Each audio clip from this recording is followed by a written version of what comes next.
High to all. இந்த offer வந்து சீரியஸாக ஒரு நல்ல ஆஃபர் தான். ஆனால் நார்மலான மேகி கொடுத்துருந்தா இன்னும் சூப்பராக இருந்திருக்கும்.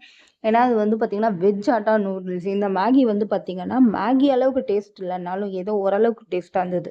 ஆனால் இதோட குவான்டிட்டி வந்து பார்த்தீங்கன்னா 240 குவான்டிட்டி தான். காஸ்ட்டு வந்து 110 தான். இன்னொரு மேகி இதை விட கம்மி தான். ஆனால் அதோட குவான்டிட்டி வந்து 420 குவான்டிட்டி இருக்கும். ப்ரைஸும் வந்து பார்த்தீங்கன்னா 98 அந்த மாதிரி தான் வந்தது. ஆனால் அதில் எந்த விதமான ஆஃபரும் இல்லை மக்களே.